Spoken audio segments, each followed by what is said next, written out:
capítulo 41 do livro do profeta Jeremias diz assim: E aconteceu que no 7º mês que veio Ismael, filho de Netanias, filho de Elisama, de sangue real, e alguns príncipes do rei, e 10 homens com ele, a Gedalias, filho de Aicão, a Mispá, e comeram pão juntos em Mispá.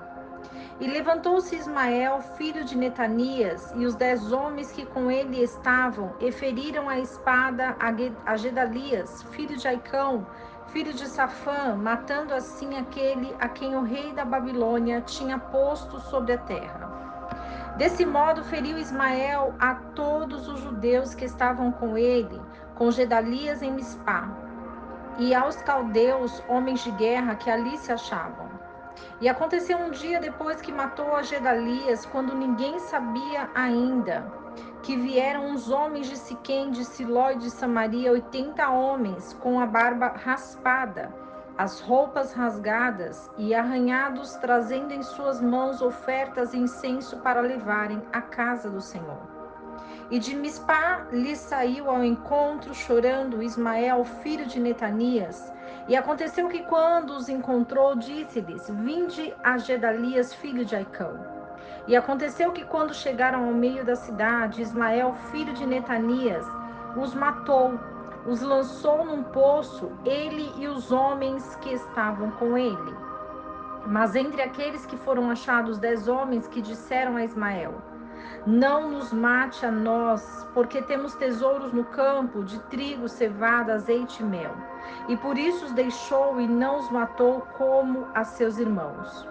E o poço em que Ismael jogou todos os cadáveres dos homens que feriu por causa de Gedalias era o mesmo que o rei Asa havia feito por causa de Baasá, rei de Israel, e este mesmo Ismael, filho de Netanias, encheu de mortos.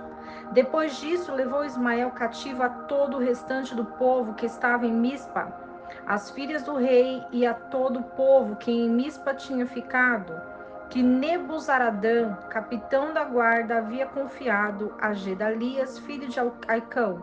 Levou-os, pois, cativos, Ismael, filho de Netanias, e se foi para passar aos filhos de Amon.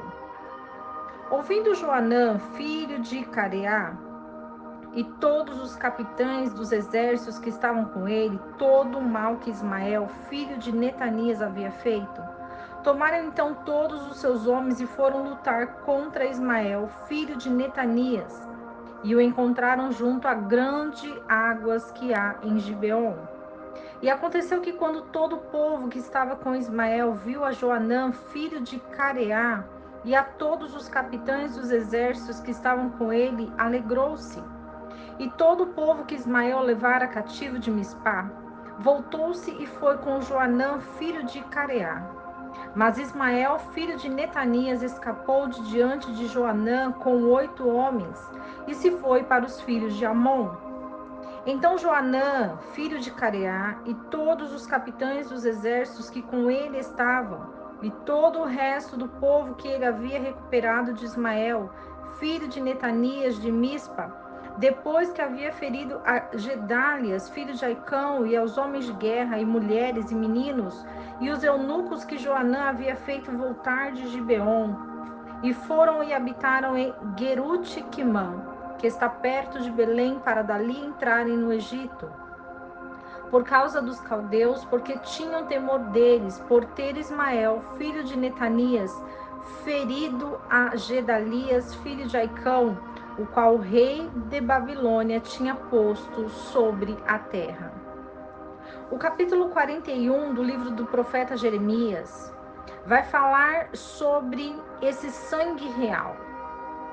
Ismael assassinou Gedalias movido pela inveja, porque ele havia sido feito vice-rei. O que a inveja ela traz é destruição. Quando entendemos e compreendemos que todas as coisas elas são passíveis de aprovação de Deus. O Senhor, ele é rei dos reis, e é ele que levanta príncipes reis. E quando Ismael se depara com um lugar onde ele queria estar e ele não está, ele começa a criar a inveja no seu coração. A inveja, ela vem num ato de controle autopessoal. Quando nós compreendemos que a nossa capacitação, a nossa capacidade, ela vem do Senhor, e quando nós não estamos aptos ou capacitados para exercer algum lugar, o Senhor, ele não nos coloca, porque o Senhor, ele sabe e conhece o tempo apropriado e quem ele está colocando. Porque não foi em vão que Gedalias ficou neste lugar, porque a capacitação que ele tinha era diferente da capacitação de Ismael.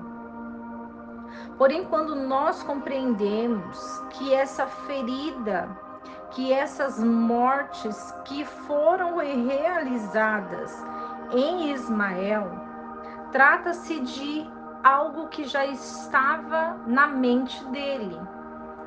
Quando nós colocamos na nossa frente algum sentimento que não seja um sentimento de verdade, de amor, de palavra, de perdão, nós criamos algum sentimento que vai nos levar a tomar ações impulsivas que resultem algo destruidor. Então, quando nós observamos o comportamento de Ismael, referente à inveja que ele teve por causa de um lugar, de uma cadeira, de um trono, nós compreendemos que o fato de Gedalias não ter procurado o conselho do grande profeta resultou nesse grande desastre. O que acontecia e o que normalmente se deve acontecer é que nós devemos buscar conselhos de profetas, de pessoas que Deus nos dá com a capacitação para que nós possamos ser instruídos diante da palavra de Deus. Deus, ele responde aquilo que nós precisamos e aquilo que nós ansiamos. E quando nós tomamos a frente para falar com Deus, para nos instruir, nós devemos compreender que o Senhor, ele se levanta do trono para falar conosco. E quando Ismael, ele causa todo esse desastre, nós compreendemos que o reinado de Gedalias era um reinado onde ele não buscava o conhecimento do que Deus queria que ele fizesse. Quantas vezes é assim conosco, quantas vezes nós entramos em lugares, entramos em situações onde nós não buscamos a resposta dos céus, onde nós não buscamos uma resposta de Deus, onde nós não conseguimos ouvir a voz de Deus, onde nós precisamos de conselhos bons para poder nos instruir através da palavra do Senhor. E quantas vezes nós olhamos essas destruições e compreendemos que o Senhor, ele é aquele que guia todo o povo. Depois de tantas mortes, Joanã, ele foi líder. Então, o que nos representa todas essas tradições, todas essas lutas, esses combates, é porque o Senhor, ele nos chama para ter um particular com ele. É porque Deus, ele espera de nós que nós possamos consultar a ele. E muitas vezes, quando estamos aflitos e desprovidos, nós precisamos tomar conselhos daqueles que o Senhor levanta para nos guiar. Sejam os nossos pais, sejam os nossos líderes espirituais, sejam profetas de Deus que entram no nosso caminho. Nós precisamos dessa consulta, porque nós precisamos ouvir a voz de Deus e confiar na sua proteção, na sua orientação, na sua segurança, porque somente o Senhor pode nos ajudar. Somente o Senhor, ele tem olhos aonde nós não vemos. Somente o Senhor consegue ouvir aquilo que nós não ouvimos. Somente o Senhor consegue compreender aquilo que nós não compreendemos. Somente o Senhor pode operar em todas as ocasiões aquilo que nós não conseguimos, porque nós somos ilimitados. Nós somos limitados, o Senhor é ilimitado. E essa nossa limitação nos permite nos aproximarmos de Deus. E quando nós nos aproximamos de Deus, nós compreendemos a sua face, nós compreendemos a sua vontade, nós compreendemos o seu querer.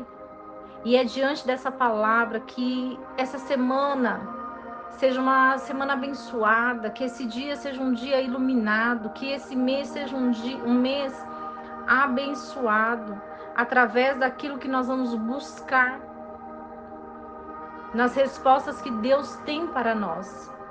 A quem nós estamos buscando, de quem nós estamos ouvindo conselhos, quem é que está nos orientando, nos guiando nesse caminhar aqui na terra. Nós precisamos compreender que muitas são as palavras, mas nós devemos ouvir a palavra do Senhor. É a palavra do Senhor que nos guarda, é a palavra do Senhor que nos guia, é a palavra do Senhor que vai nos mostrar o caminho, e é Ele que vai fazer justiça sobre as nossas vidas. Que Deus abençoe sua vida, sua casa, e que Deus coloque em seu coração a resposta que você precisa para esse dia. E que não esqueçamos do versículo que diz: conhecereis a verdade, e a verdade vos libertará.